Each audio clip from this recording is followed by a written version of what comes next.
In the earliest years of the First Cylon War, the grand majority of Cylon warship designs were alterations on existing colonial blueprints, but when the Cylons finally began to develop completely original vessels, they laid the groundwork for what would become the iconic Cylon aesthetic, and no ship was more important to this process than the Cerberus battle carrier. At a length of 1,480 meters and a breadth of 1,010 meters, the Cerberus is one of the largest vessels active during the First Cylon War, dwarfing every colonial warship in service, though still slightly smaller than the massive Cylon base stars. As one of the earliest original Cylon designs, the frame of the Cerberus echoes the shape and aesthetic that would eventually become the staple of the Cylon fleet. The carrier's huge mass is propelled by a cluster of relatively small sublight drives, affording the vessel very limited speed and maneuverability, but given that the Cerberus is most often deployed at a distance to support smaller warships, these limitations are rarely a problem. The Cerberus carries very few offensive weapons, sporting only a small number of heavy guns on its dorsal and ventral hull, but the vessel features durable multi-layered armor plating, able to withstand sustained fire from even the largest colonial gun batteries. The carrier's three long, reinforced arms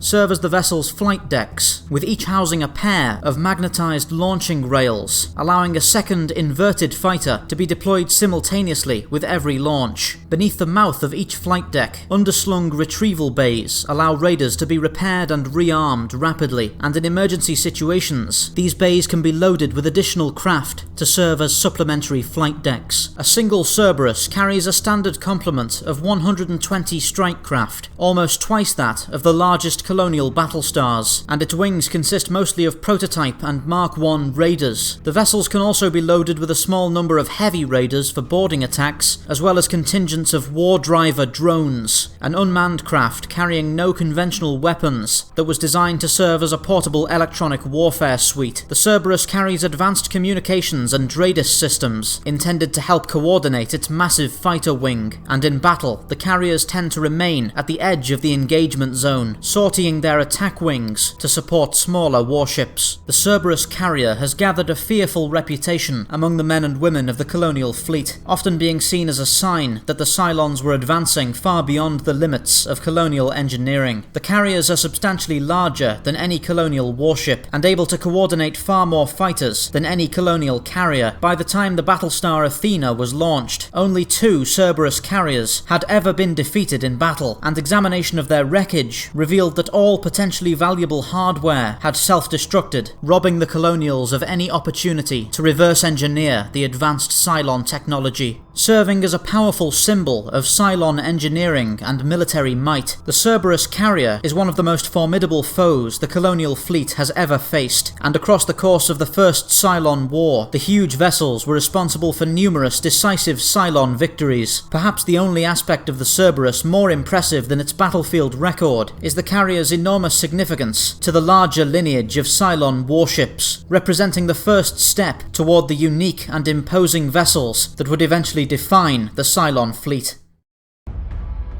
This video was commissioned as part of a promotional series for Battlestar Galactica Deadlock, an upcoming strategy game available on PC and console. Deadlock tells an original canon story taking place in the height of the First Cylon War, as well as offering a full skirmish mode for both multiplayer and CPU matches. I myself am very excited for the game. I can't wait to finally get a close look at the stories and battles of the First Cylon War, and I'm tremendously grateful to have the chance to help flesh out its new ship designs in this miniseries. I'd encourage you all to check out the links below for some more information on Deadlock, as well as some fantastic gameplay footage. Thank you all for watching.